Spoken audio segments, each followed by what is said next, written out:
За 11-ти пат Жарко Кујунџиски и неговиот тим успеваат да ги соберат најдобрите писатели од европската книжевна сцена. За 11-ти пат имам прилика да разговарам со повеќе писатели, да откриам нивната техника, нивната мотивација, тоа кој што го пишуваат, зашто го пишуваат, што ги мотивира, што ги демотивира. Нешто што започна како еден мал ентузијазам, сега стана сериозен фестивал на кој што продефилирале многу писателски имиња. Тоа што е многу убаво и многу важно овој пат е дека добитникот на Букстар наградата е тука до мене. Тоа е познатиот писател Блаже Миневски, писател и новинар, нели? Да. Кој што е првиот македонски добитник на оваа награда, и ова на некој начин ме подсетува колку ние како публика од нашата земја се веселевме кога и на струшките вечери на поезијата некој македонски писател, македонски поет ќе добие оваа награда, затоа што е како затворање на еден циклус, затворање на еден период и покажува дека не е само тоа кое што го зимаме однадвор, туку дека имаме и нешто да понудиме и ние однатре. Денеска ќе позборуваме малку за двете ново објавени, односно едната е преобјавена во антолог, а другата мислам дека за прв пат. Така, во избор за прв пат, иако има една половина од расказите се веќе објавувани во други книги, на конкурси и така, но може да смета како ново издание, затоа што има и нов наслов, нов концепт, нова содржина на книгата. Најпрво, како е оваа награда? Да ви честитам за наградата. Што представува оваа награда за вас? Ви благодарам за прашањето. Имате повеќе награди. Ви благодарам за прашањето. Посебно е битно да се каже дека награда која што е формирана со цел да се афирмира еден поширок круг на писатели, тоа е европски контекст на наградата, уште поголема сатисфакција затоа што во тој критериум кој што функционира наградата е навистина чест да се добие и да влезеш во кругот на наградените. Јас кога Жарко ми ја соопшти наградата, се разбира бев израдуван, но на шега полу и сериозно му кажав дека да не се многу загрижува, затоа што македонеци добива наградата, затоа што и Нобеловата награда понекогаш добиваат швеѓани, му реков, и тој се насмева. Сакам да кажам дека треба и ние со нашиве автори рамноправно да учествуваме во конкурирање на овие европски награди, да се надпреваруваме, затоа што мислам дека веќе имаме една зрела македонска книжевност, односно прозата, кога станува збор, кој што може навистина да се надпреварува рамноправно со европската книжевност. Тука се разбира, не мислам само на мене, мислам на една плејада на македонски автори кои се појавија последниве 20 на 30 години, се создаде една навистина голема лепеза на македонски автори, особено во прозата. Поезијата веќе си има свој тегерк и многу голема во светскиот контекст. Меѓутоа и прозата веќе се наметнува, имаме наши автори кои се преведуваат, имаме доста автори кои што влегуваат во конкуренција за значајни награди и на овој начин Жарко направи само еден добар и храбар потек што ја вметна и македонската книжевност во тој контекст на европска книжевност и се надам дека натаму ќе продолжи тој тренд. Се разбира дека ќе биде уште подобро овие награди да ги добиеме и надвор од Македонија, но ќе стигнеме и до тоа ако имаме добро осмислена концепција, но за тоа можеме да зборуваме и подоцна ако се отвори за тоа тема. Книгата за која што добивте наградата е Опаш во устата. Овие раскази, додека ги читав, дел од нив ги читав, дел ги преслушував. Значи, успеав некако со аудио формат да ги преслушам. Сношти, мојата драга професорка Весна Мосова-Чепишевска рече фантастика на абсурдот, фантастика на алегоријата.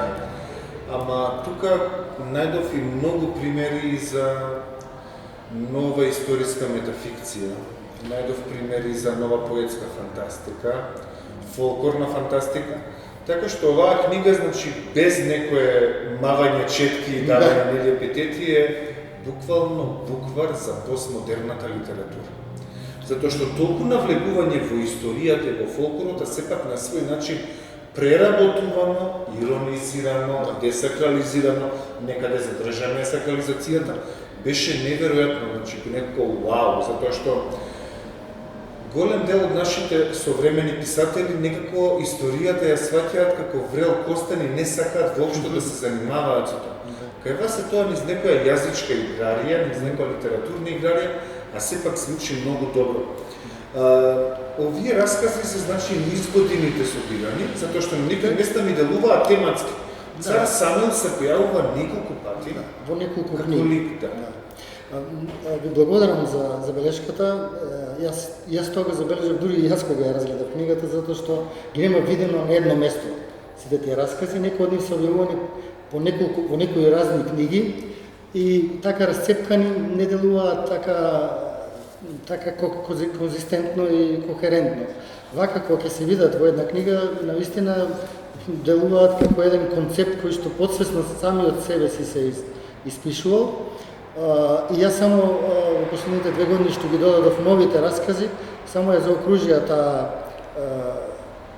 тој круг на некој начин на едно иронизирање, на круг на самоуништување, круг на една наша постојана дигресија, постојано навраќање на темите, постојано навраќање на ситуациите во состојбите во кои се соочуваме. Така што мислам дека Жарко имаше право кога го избра токму тој наслов за да даде една мистичност, а на некој начин и да го опише тој круг кој што и вие сега го спомнавте, круг на теми, круг на асоциации од историјата преку фолклорот, преку современи настани, затоа што и кога почнав да пишувам раскази, паралелно со тоа кога бев и новинар и пишував репортажи, во стартот дојдов до сознание дека репортажите се базираат на факти. Фактите се базираат на рационалност. А расказите ќе се обидов и се трудев цело време додека ги пишував да ги базирам на емоции, на емотивни факти. Без препродукција, истинска фактографија. Без истинска фактографија, меѓутоа емоцијата да делува како факт. Односно, емоцијата да биде толку вистинита, толку фактичка, толку постоечка, за да може да биде она што го пишуваш уверливо. Како што во репортажите треба да имаш факти за да ги увериш читателите дека тоа е вистина што пишува, затоа што во репортажите мора да биде вистина, така во расказите мора да имаш емоции за да ги увериш читателите дека тоа е вистината. Односно да бидат уверени дека тоа е така како што е напишано. Емотивните факти и реалните факти ги делат новинарството од уметноста и јас тука се трудев да се дистанцирам на некој начин од новинарството, затоа што тоа е дневна професија, а паралелно ги пишував и расказите на тој начин што таму измислував, а ваму ја пренесував вистината. Меѓу тие два судира на мојата професија, на моето размислување, настануваа овие раскази. Расказите настануваа меѓу уверливоста и фактичката состојба. Дали можеме да бидеме уверливи ако измислиме факти, или ќе бидеме повеќе уверливи ако ги репрезентираме такви како што се. И јас понекогаш навистина бев фасциниран дека поуверливи се овие емотивни факти, отколку фактите кои што реално ги пренесуваш. И на тој начин предпоставував дека и читателот ќе го препознае тој начин на фактички функционирање на расказот. Уверливоста како главен принцип. Да бидеш уверлив без разлика за што пишуваш. Дали пишуваш за нешто што почна од историја или за љубов или за некаква тема, единствена вистински критериум е уверливост. Да ги увериш читателите дека тоа што го зборуваш е вистина. Вистина уметничка или вистина фактички и реална. Ако ги увериш дека расказот е на вистина толку уверлив да они ти кажат па навистина ли ова се случило или дали пишувате овде за вас, тогаш сте направиле врв според мене во прозата, затоа што сте ги избришиле границите меѓу фикцијата и реалноста. Затоа што фактички во тој судире и целата уметност. Дали ќе го проста тоа критичарите? Затоа што со ова, значи, сакам да прашам за последниот роман што имате напишано. Да. Ако се родат некакви чувства, каде што Гоце Делчев е главниот, еден од главните ликови. Заедно со него. Гоце Делчев, кој што тука се кршат копија, комисии се прават и така натаму. За жал мора да признам дека голем дел од нашата популација за Гоце Делчев има читано Табакерата, Ванчо Николевски Гоце Делчев книгата. Па и толку има напишано, има една опера уште, македонски, и има едно либрето напишано Венко Марковски, мисля, че нечи 50-те години. Многу малку е за него пишувано. А другите се неговите цитати кои што се постирани како мемиња на Facebook, на социјални мрежи, без да се каже од која книга, како. Па дури се случија некои работи каде што една славна мисла, секој кој што сака да биде добар, Србин, бугарин, грк, треба да биде платено српска бугарска вакво, не може да биде добар македонец. Нешто за кое што историчари во дебатни емисии тврдат дека е негова мисла, за на крај да излезе дека е од романот на Димитар Талев или да речеме нешто извадено од книгата на Пију Јаворов, кој што бил како личен биограф. И тука сега не знаеш, значи, каде е таа историја, зошто некој дел од книгите. Сигурен сум дека вие при вашето пишување на ваквото сте ги читали и турските документи за Гоце Делчев на неговата смрт. Зошто кај нас, да речеме, тие книги се некако турнати на страна, сигурно се преведени, ама гнијат по некои депоа и не се ставени во официјално изучување. А ги има во превод, значи во превод. Не знам, може би затоа што се плашат да не направат некакво поместување на она веќе утврдена слика за јунакот или јуначката. Се плашат од когнитивна дисонанција, да се будиш. И во она што македонската книжевност на тој план го понудила, навистина е многу скудно и малку. Овој роман сега, ако веќе се префрливме за момент на кратко на тој е правен, пишуван односно околу 20 на години, собиране се материјали, меѓутоа не е историски роман, тоа е роман... Таму, значи, започнува книжевниот ли Гоце Делчев, завршува историската личност, кој не прави разлика помеѓу лик и личност, воопшто нека не студира литература, нека не пишува, Ама многу е со емотивен набој со се, а многу други сака да ја знаат background story, да ја знаат приказната околу тоа. Вистината е таму каде што може да се детектира сосема јасна и точна.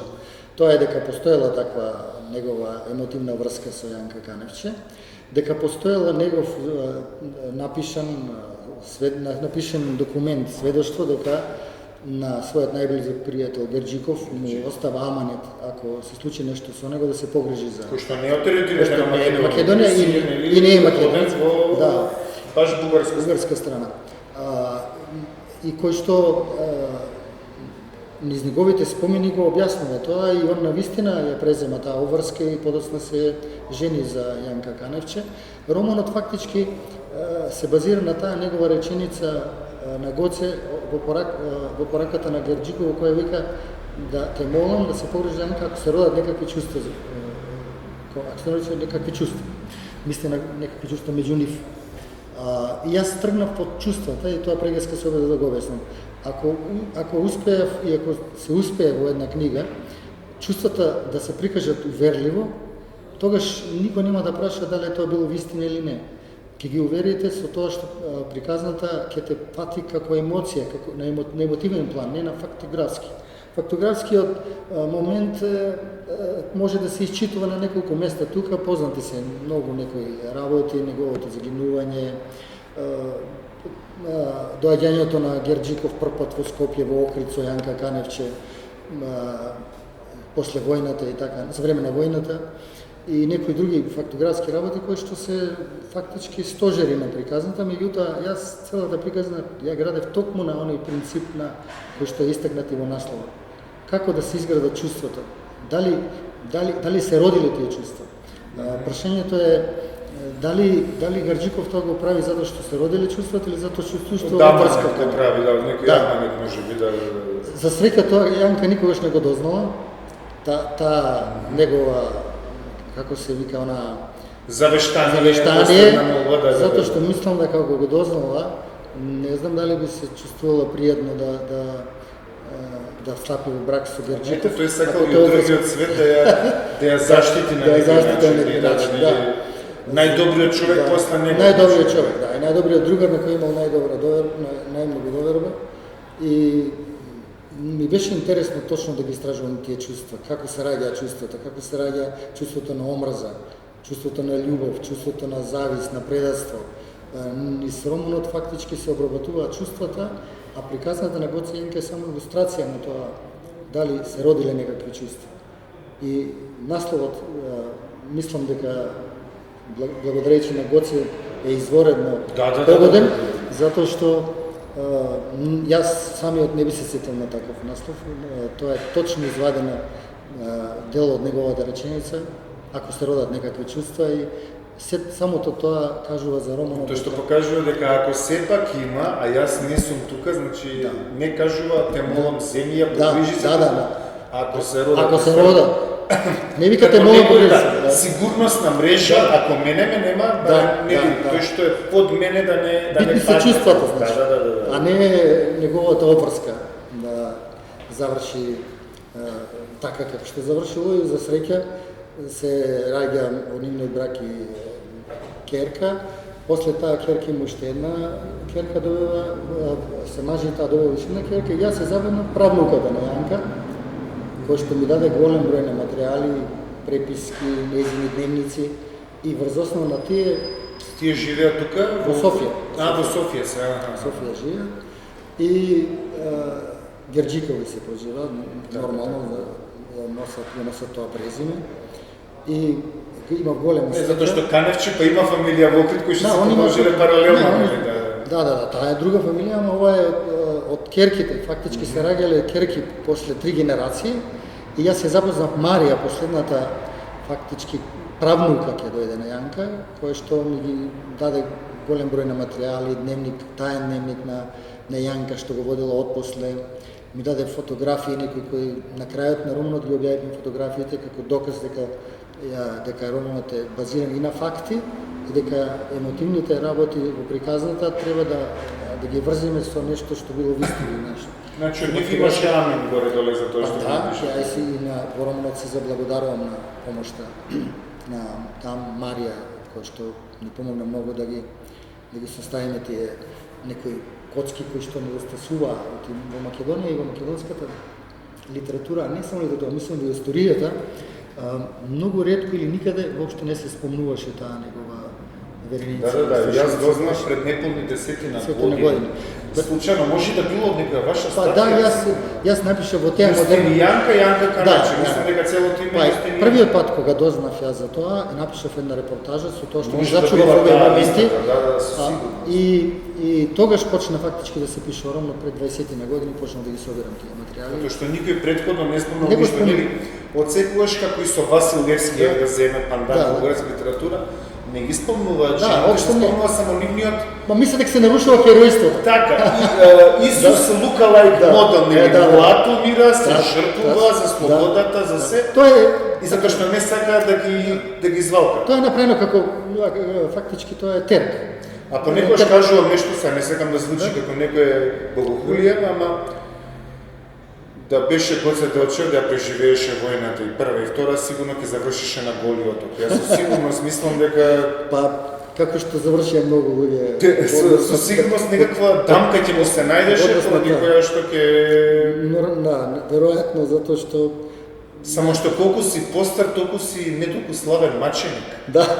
Кога помлад ќе умреш си поголем маченик. Да, затоа го заборавме, например, Панко Брашнов, кој стои голем маченик. Тоа што на стари години, нели, не му го знаат ни Гробот, имаше репортажа на Лупевска, нели... да види кај се наоѓа, го бара таму во Хрватска. На крај добро што опше сетија дека таму негде гробот завршил на некој од тие острови. Затоа што пазете има странски романи за Гоце Делчев. Мерсија Макдермот, англиска писателка, нели, почесен граѓанин и на Бугарија, затоа што очигледно приказната и не пласира многу подобро таму. Да. Таа има извонредна книга за Гоце Делчев и за Јане Сандански, нели, кои што кај нас сигурно до сега би требало да бидат преведени, ама нели, можеби со опасност дека нели колку има стереотипот да не се наруши. Да. Ние најчесто се плашиме од тој стереотип, од некакво нарушување на стереотипот. Ја мислам дека точно во тоа е клучот за вистинската уметност, например. Да се наруши стереотипот, да се измести историскиот контекст, да се иронизира со некаква вистина, некаква наводна вистина и така натаму. И низ тој принцип е фактички работи на најголем дел од расказите во оваа книга.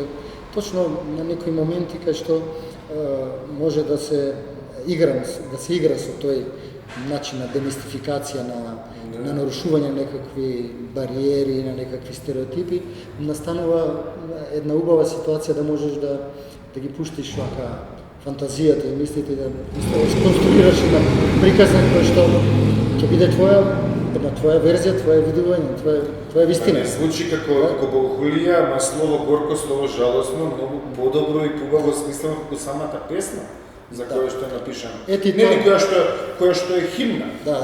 Григор Прличев ја напишал Мизаримат неверојатна преработка во два наработи, во два различни албуми. Исто има и од Охридски, Бардови, така истата верзија. Значи тоа е неверојатна песна. Јас не можам да отидам во Охрид ако не ја доднам или не слушалки да преслушам, затоа што буквално значи морници додека зборувам се еже. Тоа е песна која што фаќа длабоко, емотивно. И сега таа ваша игра и верзија, затоа што нели ги знаеме Бујар Лиго, Нејко Челеби, како пишеш денот? Добро, не мора да се секаме на таквите луѓе. Што беше Маленко, да. Да. И значи викам, кој овој четвртиот го нема во песната? И после кога видов каква играрија сте си направили. Па тука е просторот кај што може прозата таков тип на проза да функционира. Меѓу редовите, да се најде некој празно просторче меѓу два збора на некаква песна, на некоја приказна. И јас тука се трудев, читајќи ги песните, проучувајќи го нашиот фолклор, точно на такви места да откриам некаква тема, некаква инспирација да напишам. Има овде сигурно десетина раскази кои се настанети точно така, од еден празен простор во некоја наша песна, во некоја наша легенда. Првите се за Охрид, повеќето. Има и за Охрид доста. И за Самуил, за... Десетина раскази се точно настанати на тој начин. Дури може би некогаш во некоја верзија на некоја книга би можел и да го објаснам моментот на настанување на тие раскази, односно да го посочаме материјалот кој што бил инспирација за тоа. Имам такви случаи читано посебно во некои книги кои што настана за после оној голем настан, односно една голема афера со гробница за Борис Давидович на Данило Киш, па он потоа во негова книга точно објасни кој дел или кој расказ од неговата книга, врз кои податоци, кои факти се базира и кога ги споредуваш, гледаш дека тоа нема никаква врска со историската граѓа, ама тој успел да најде такви убави премини меѓу сите тие факти и да направи нешто што е над граѓата. Тоа и кај Толстој има цели книги и студии за неговата војна и мир, например, врз која основа е прајна и врз кој имат цели студии. И ќе видите дека ниту една реченица од граѓата ја нема во романот на Толстој, а толку добро е тоа реконструирано направено, ќе мислиш дека тоа е поголема вистина отколку ова што е напишано во историјата. Тоа е уверливост. Кога обичните читатели и слушатели почнат да веруваат во тоа, види, тие што читаат уметност знаат дека кога веруваат во уметност, они не треба и не би смело да веруваат дека тоа се е вистина. Предпоставуваш дека уметноста Затоа е уметност, затоа што Верувајте ми, ставете го со сликичка, ставете го како цитат, наведете некоја фиктивна година и во себе ќе верува. Да, Имаше слика од буквално, значи, Абрахам Линколн, каде што кажал на англиски always erase your browser history, значи интернет историјата бриши се да не те видиш што си гуглал. И луѓе, значи, може да се подведат во тоа. Многу е лесно. Веројатно од такво време јас не го следам. Луѓето легуваат, нели, интернет и многу полесно веруваат во се. Сега малку би сакал да одиме понапред во времето, значи реизданието на Нишан.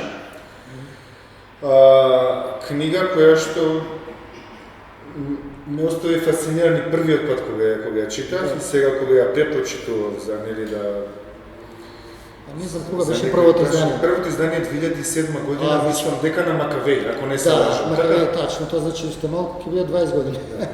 Само таму имаше на корицата женски гаќички, тука има снайпер, значи малце популистички. Да. Тоа, извинете што прекинувам, и во преводите во странство, јас не се мешав во однос на тоа, има такви поларистички, односно сосема различни концепции на графички решенија. Например, ерменската, затоа што може би има близко тоа, и таму е Нишан, например. Во италијанската, например, е девојка, убава девојка со една раскошно убавена на насловната страна. Во српскиот, например, е нешто како раскршени ликови. Значи, например, во ерменска, во арапската, например, девојка што носи пушка на корица. Се зависи кој е во војна. Предпоставувам Ерменија, Азербејџан, Нагорно Карабах се гледаат и снайпер. Тука на Балканот исто. Гледате како го читале. А италијанците може би затоа како некој воерски да се гледаат. Словенците исто чисто љубовно на насловна страна. Пољаците фасцинантно колку поинаку го прочитале романот, таму нема никаква асоциација на Нишан на насловната страна, туку некаква пеперутка која што се претопува во. Најпрво мислам дека се работи за Нишан, како нели како знак. Па веројатно тоа. Да. За потоа да сватам дека и нели и вистински Нишан. Да. Но тоа кое што ме фасцинираше е нели начинот на кој што доловувате другост. Да. Сега малце поинтимно, иако јас не сум тука нели звездата на вечерта, вие сте. Додека читав првиот пат книгата, бев во врска со девојка од Албанија. Нели ја читам како другоста, што ние знаеме за другиот, во овој случај нели двата народа кои што делат една држава, што знаеме ние, дали знаеме за нашите обичаи, дали знаеме за нашите. И сега јас нели се обидов да ја раскажам книгата, на подарок добив од Исмаил Кадаре книга Broken April, скршениот април, кој што се работи за оние ливни крвни односи, нели? Се убива еден човек и пето другиот има 30 дни да живее додека не му се одмаздат, нели? Да, тоа е страшна тема. И некој таа размена и сега додека нека се гледаме и си разговараме, вечераме и сената на плажа, викам што знам за неа и некако се доживав истото. Преку зумот, преку мишанот, преку окото го гледаш некој, се заљубуваш во него, не знаеш дали доволно знаеш за него, дали он знае за тебе, како тој сонува, како тој размисля на другиот начин, се романтизира многу убаво, ситуација која што не е за романтизирање, која што се уште е нели точка за која што сакаме или не сакаме да дискутираме, но на некој начин со добри чувства си за ликот од другата страна на Нишанот, може би не за сите околу него се прашуваш дали е Фатос деде, дали е твојот пријател, дали... Значи, прекрасно, значи најпрво како се роди идејата, дали постоела вистинска таква писателска програма, знам дека има Ајова, тоа претпоставувам истата? Па и тоа се е измислено. Тоа што има Ајова Writing има програма, да. Јас тоа доста читав за таа школа таму, меѓутоа тоа дојде добро за да го испратам овој лик таму малку да прочита, да види од друга перспектива, да ги види работите на Балканот. Иницијативната каписла, односно моментот кога почна се пише овој роман е кога во 2001-та еден од нашите што учествуваа во тој конфликт, еден беше снайперист човекот, пријател мој од Струница, ми ја кажа точно таа приказна која што во првата глава опиша. Дека тој бил негде на фронтот и дека така поставен со снајперот, само разгледувал на брегот и најнаш видел една прекрасна плава девојка која што точно го има на ниши. Вика, можела да му убие зошто не 3 минути пред тоа? тоа. И вика, не го направила тоа. И толку, нито он пукал, нито она. Тука завршува приказната, натаму не ме интересираше што она раскажуваше. Меѓутоа, тој момент кој што ја можеби не сум го открил досега во јавноста, ме иницираше да го направам, да ги пополнам тие 3 секунди. Фактички романот реално трае 3 секунди. Меѓутоа не знаеме кој го испукал првиот куршум. На крајот исто завршува со повторување на првата глава, во кој што додадена само една реченица кога му наредува пукај позади него командантот. Сега, додека лета куршумот на едната и на другата страна, јас се обидов во романот да ги покажам токму овие работи што ти преgeски ги кажа, за тоа дали доволно се познаваме. Дали можеме да се запознаеме само ако се видиме така во крајна ситуација кога е пред нас ставен прашањето живот или смрт, или можело тоа да се направи порано. Секој да си го раскаже живот. своите стравови. И фактички он го раскажува за тие 3 секунди. Целиот живот, Сутика, професорката. Он се раскажува неговиот живот, меѓутоа се труди да реконструира нејзиниот, да го измисли нејзиниот, како што он го посакува и ја измислува и приказната за неа. Тие ме тривијални животи, војната да се појавува во Лош. Таа река која што тече тука и една џамија што од другата страна и една црква позади него. И едни хоштаплери од оваа и од другата страна. Има еден кој што таму позади него цело време оди и краде по куќите, собира и од другата страна исто така. Има и такви ситуации, меѓутоа ние овде се обидовме на еден начин заедно со главниот лик кој што е учесник во таа приказна, да го сето тоа на некој начин да го сведеме на една убава димензија, на една димензија дека војната во себе треба да се добие, дека последниот истрел не значи истрел во некого што го гледаш туку во самиот себе, ако не се познаваш добро. Затоа што има напнатоста како филмот Enemy at the Gates за Васили Зајцев, значи тоа не е добриот снајперски филм. Да, ако одевме на таква приказна снајперска, ќе одевме на она приказна која што јас го прекинав да не ме раскажува и после тој ми кажа дека напишал 400 страни некој текст за тоа како снајперист што правел на меѓутоа викам тоа не ме интересираше. Мене ме интересира само овие 3 реченици. Кога ти си ја видел девојката од другата страна и кога си сватил дека она можело да ти ујде пред ти да ја видиш. Тоа е момент на соочување со реалноста, кога сваќа во тој момент дека он можел да биде мртов, а сега има шанса да го раскаже, да си го ушеднаш премота животот и да види која е смислата он што завршил тука, можел да заврши ни спомените да не може да си ги врати назад, како што се враќа во романот. Романот беше добро прифатен, ако добро се сеќавам, доби награда. Задоволен сум, има едно 10-12 изданија во странство, има овде 8 или 9 ова изданија. Закани не добивавте сигурно? Не, дури напротив, сега неколку пати се обидуваме да го преведеме таму, дури сега има и веќе иницијатива да го преведеме. На албански мислам дека ќе излезе до крајот на следната година. Веќе го преведува еден дечко, така да мислам дека не воопште романот не зазема страна, воопште не Уманата нота е за секој. Да, они мислам дека и таму добро го функционира. Затоа што функционираше, например, да речеме во Египет или во Ерменија. Како што реков, секаде каде што има конфликти, Ќе има конфликти сега, да.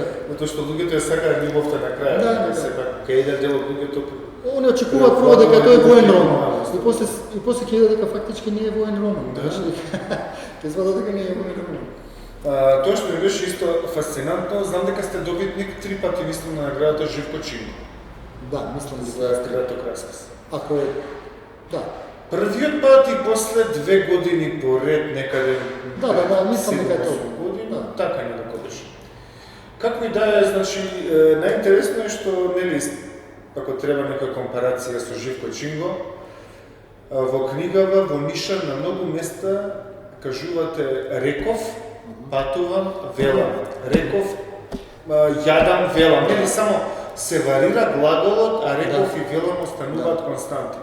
Тоа многу ме подсетува кај Живко Чингов во Големата вода, кај што вика проклет да бидам, проклет да бидам, проклет да бидам.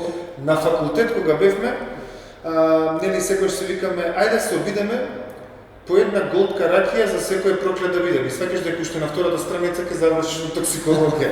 Интенционална беше, намерна ли беше постапката и што представува за вас, затоа што нели му дава некое заспорување на раскажувањето.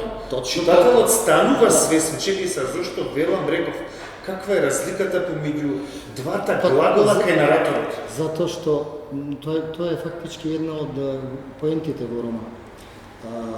Велам е сегашно време, а реков е свршено време. Фактички плочата се поклопува во еден збор. Тој кажува велам, уште го повторува последниот збор и вика реков.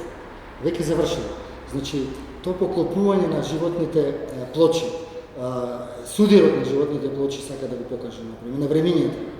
Што ќе било ако завршеше на велам, а уште еден збор ако се дојде ќе беше реков. Значи да се создаде печатот дека многу малку е до тоа што сме и до тоа што сме били. Многу мала е таа граница спојувањето на двата света. И тоа ако внимателно се чита, се види дека фактички е судир на двете плочи на животот, како да се судираат минатото и сегашноста. На исто место се поклопуваат и тој ритм постојано се повторува заради тоа за да се навлезе од тоа дека еве до сега сум, а само еден збор после тоа веќе не сум. Сега велам, еве ми слушате зборот, а понатаму само еден збор после тоа веќе реков. Ако не те свикне снайперот, ќе има и реков, иначе само велам. Точно, тоа и тоа, ако добро, мислам дека академик Митко Маџунков направи изворена студија токму за тоа. Тој се задржа само на тоа велам реков. И многу добро ја образложи до крај с податоци и с цитати од романот, убаво го објасни тој момент. Тоа налегнување на двете плочи на животот, на минатото и сегашност. Тоа што не било прекинато со Не било прекинато. Современата македонска сцена. Сега би сакал, значи, повеќе како критичар, па и новинар. Има еден филм за српската мафија во 90-тите, видимо со очите ви. Те се видимо во некрологот, каде што еден од ликовите вика, што да вам кажем, Београд во 90-тите, мала бара, многу крокодили. Сега македонската сцена е мала бара, многу крокодили.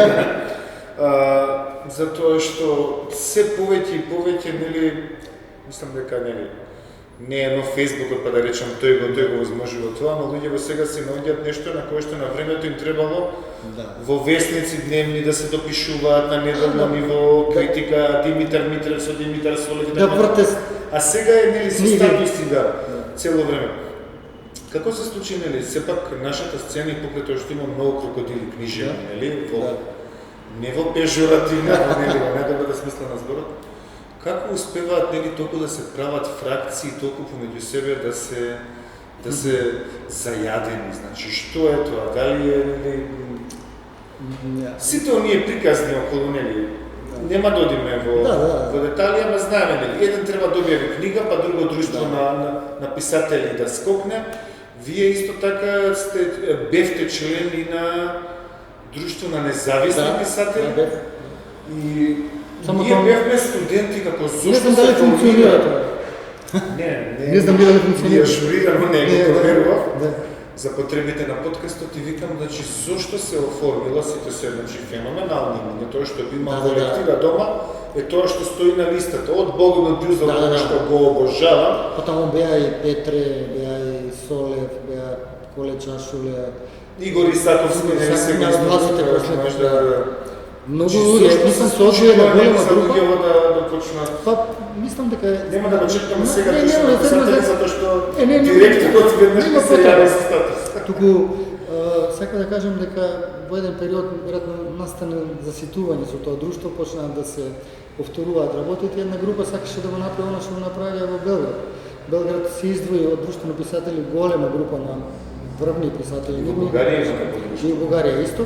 И мислам дека тоа беше одличен и благороден потек и ако внатре не стане после као меѓу нив независните писатели, мислам дека и до денес ќе се развиеше во едно посериозно и по-релевантно друштво на писатели, како што е, например, друштво на писатели на Србија. Тоа сега малку поинако изменето не е друштво писац, туку друштво, не знам како таму. И таму се најголемите автори српски членови. Друштво на независни писатели добар период се држеше врз база на тој весник што излегуваше. Весникот беше навистина добар, во тоа време доста прогресивен, имаше простор за објавување на многу текстови и тргна многу добро.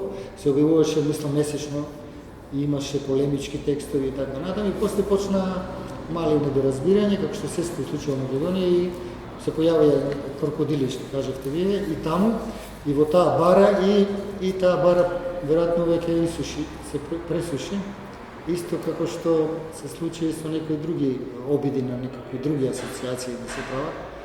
Може би Македонија е мала земја за да има паралелни такви издруженија и може би тоа е Ама не пречиш членувањето во двете друштва или паралелно? Тогаш мислам дека тогаш во тоа време ако си член на друштво независници мораше да бидеш испишен на друштво на писатели. Меѓутоа после една група од независните писатели се вративме пак назад во друштвото. Се разбира, повторно требаше да пишуваме молби и да се вратиме назад. И мислам дека се вратија половина и повеќе од тие луѓе се вратија назад. Затоа што Добро, се сменило предпоставката. Се смени гарнитурата и се, затоа што луѓето се кога се незадоволни. Да, се промени гарнитурата. А и видовме дека ваму не може тоа да се етаблира како една сериозна институција. После остана само на 2-3. Игор се трудеше да го држи весникот, Богомил Джузел, Лилјана Дирен останаа таму и Шелева и многу се намали тој капацитет на друштвото и затоа мислам дека ги изгуби она правичен ентузијазам и елан кој што имаше кај писателите кои што мислеа дека ќе направат некаква револуционерна организација, книжена револуционерна организација кој што за жал така заврши. Проблемот во Македонија сепак мислам дека не е во тоа да се формира некаква алтернативно здружение, туку да се реформира или да се реорганизира она што го имаме. Например, друштво на писатели може да се реорганизира на илјадници разни начини, да се прочисти, да се етаблира, да се добијат повеќе пари, како што друштвото на писатели на Хрватска, например, има 700.000 евра годишен буџета, нашто друг што добива 7.000 евра. Иако ги добие. Така да, тие основни работи се многу битни за функционирање на такви еснарски здруженија. Да, ама не е само поради малата публика, да речеме, Исланд е многу помал од Македонија, па да речеме книжевниот живот е многу посреден таму. Тоа е. Писателите постои професија, писател добива добри надоместни. А генерално некои работат и друга работа, каде што писателството во тие нивни мрачни денови. Има решение кои може да се преземат и да функционират и кај нас. Јас, например, негде во неколку наврати се обидував да реактивирам идејата за формирање на агенција за книга. Сега, за сега... Бугарија има така, Гергана Пенчева, да. Софија Literary Agency, оди доаѓа, имаат словенците изворедно функционира, имаат хрватите, имаат албанците, имаат скоро сите европски земји имаат некој вид на агенција, на некој вид на фонд кој што се грижи за книгата и за писателите, само ние немаме. Меѓутоа еве идејата која што јас сакав да ја разобновам, затоа што овде пред 11 години имаше таква идеја и почна да се нешто размислува да се формира таква агенција, не ми идува на разбирање.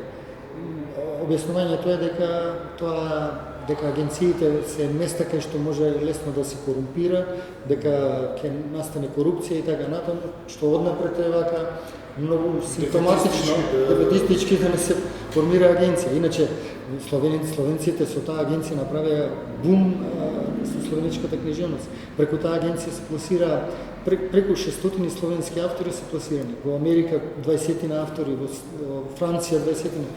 Огромен број на книги токму преку таа агенција. Таа се грижи за своите автори. Овде нема кој.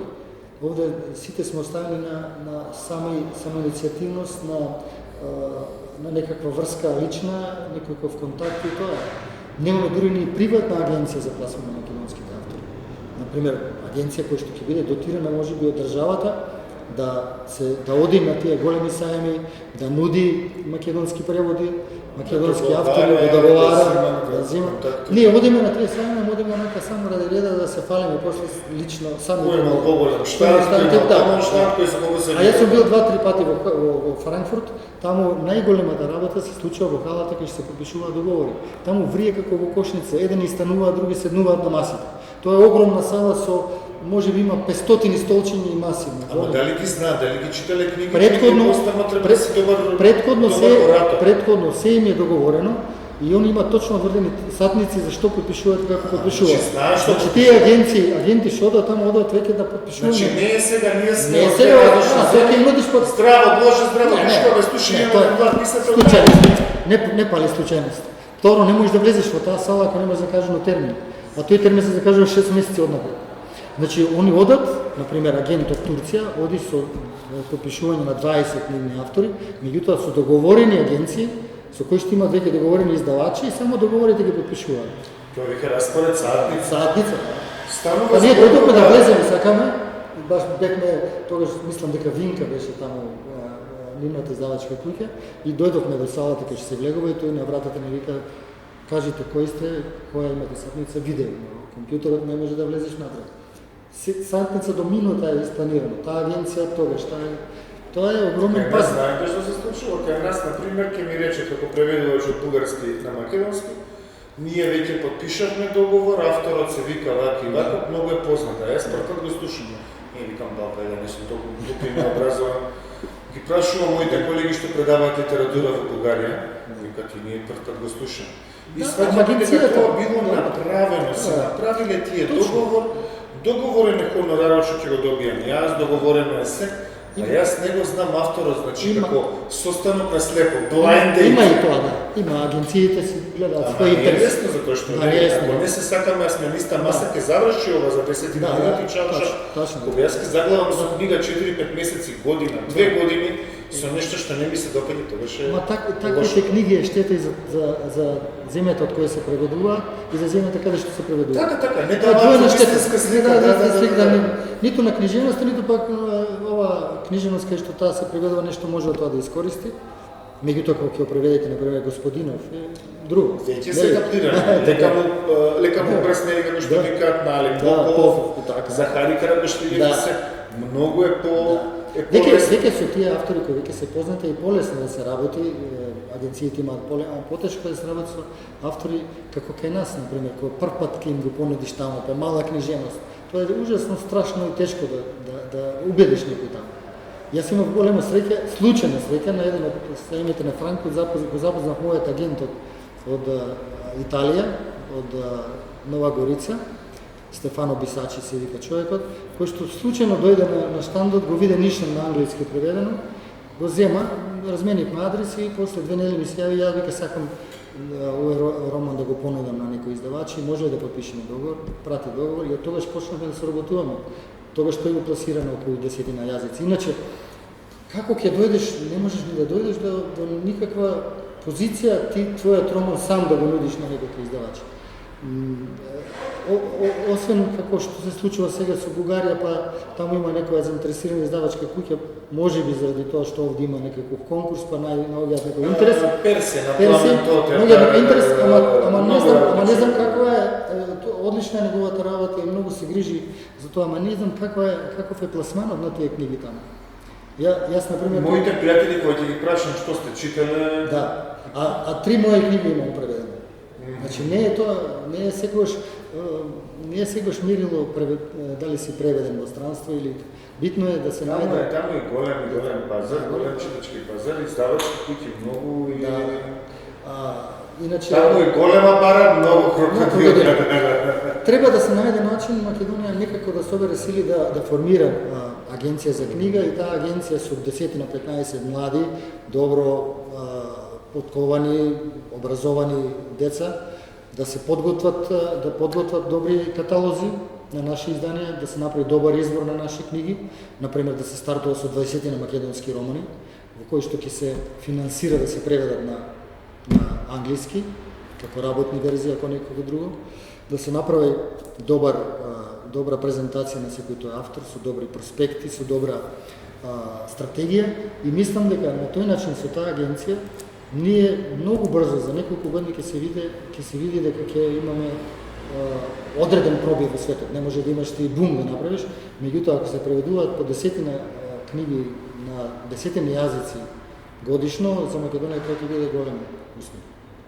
Тоа треба да им се објасни на тие што сега одлучуваат дека за книжевноста во овој момент во Македонија, која веќе има што да понуди, значи да се разбереме, можеби пред 15-20 години немало што да понуди, можеби или бил мала била таа понуда, сега има навистина голем спектар на литературни дела од генерациите кои што дебютира после 80-тите години, кои што можат многу добро да се пласираат и како теми, како наративи, како приказни. Само треба, како секоја паметна држава, да инвестира во тоа. Фактички книгата треба да се субвенционира како што се субвенционира извозот например, на вино, или не знам на што се субвенционираме на тутун.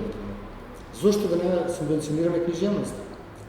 Ако ние се бориме за идентитета, за македонската културна позиција во светот, тогаш субвенција на книжевниот производ книга би требало да биде како да извезуваш некој клучен, како да извезуваш нешто клучно како идентитетска роба, да речеме, во наводници. Така да дека ќе имаат слух за тоа што нели секогаш би требало да има ново ветувања, ништо конкретно. Треба да има слух, меѓутоа можеби треба да бидат малку поактивни и друштво на писателите да го постават јавно. И обединети заедно да излезат со такво барање. Како излегуваат синдикатите на не знам на што сега. На сите штрајкови. Зошто без да не излезат со барање, не мора да е тоа штрајк, меѓутоа барање. Бараме да се формира агенција за книга, заради тоа. Бараме да се субвенционира извозот на македонската книга. Бараме да се плаќа хонорар, односно додаток, односно како се вика тоа, мала компензација за секоја позаимена книга на македонски автор во македонските библиотеки. Како што има Словенија. Па ми кажа тоа беше фасцинантно. Да. Колку пати се позаимува книгата, писателот добива за тоа што е чита. Да, мене ми кажа еден од авторите таму, сега не можам да му сетам на името, меѓутоа за 2015 година го видов, за таа година он имаше наплатено околу 9000 евра за позаимување на неговите романи. Овде се објави некои 2-3 романи ги се објавија, Изгубени во магла, нешто така се викаше неговиот роман. А и Блатник со кој сме пријатели исто, и тој кажува дека... Тоа се сега да спомна, не Блатник е друг, да. Блатник исто, и он вика, ја не заработам толку како тие што ги позаимуваат романи, тоа се романи кои што вика имаат поширока читателска публика, млади луѓе. Меѓутоа вика до 3000 евра е просек кој што го заработува секој автор. Само позаимување. Васил Илјовски чорбаџи Теодос и Ристо Коглепарде за детувачи. Па не знам, можеби треба да се направи некаква Од новите не знам. Румена Божаровска претпоставувам, Венко Ановски. Да. Тука па зависи кој ќе го стави во курикулум за на факултет или за училиште, да. Да, зависи. Затоа што ако си, не знам, писател, да речеме, можеби треба Марта книгата, која што ја учи цела Македонија, писателот. Мислам дека во старт треба да се исплачат лектирите, затоа што лектирите се веќе и веќе имаат доволна сатисфакција со тиражите, да им се плати поголемо. Да, тие се печатат секоја година. Треба да се осмисли некој решение кој што ќе одговара на македонските на македонски устови треба да. Точно, да. Уште многу муабети ќе не останат, ама што ќе бидеме жарко два пати другоаѓа, да. Ви благодарам многу, значи прекрасно овие разговори се оние кои што значи не сакам да завршат. Видовете имало подкасти каде што едноставно не можеш да направиш муабет. Ти развлекуваш минутите, истото прашање 5 пати го представаш. Јас морав да ги зипувам, да ги скратам прашањето, зашто ми одговоривте на некои со новинарството, со објективноста, со се. Се надам да ќе имаме повторна прилика за некој разговор, формален, неформален и се, затоа што навистина наградава не отишла чисто заради тоа што нели Требало сега да биде седмак да биде македонски пистол, туку мислам дека не може да отпадне во подобри раце. Одново ги препрочитував, беше прекрасно искуството и се надевам дека еден ден од оваа книга и од оваа книга преку нашата нели македонска литературна агенција ќе успее тој словенички модел и нели ќе можете да се посветите само и само на пишување, затоа што знам дека на два фронта војување. Да, Вие со новинарството и со пишувањето, јас со моето даскалување и со преведувањето и се, навистина бара многу енергија и човек да биде да се подели на две. Убаво е чувството, затоа што се чувствува човек корисен, ама Ви благодарам, јас одамна не сум разговарал со покомпетентен човек во некој интервју. Ти благодарам за изваредните прашања и ми беше драго и се надам дека ќе се видиме во друга прилика. Мене ми шесто, благодарам.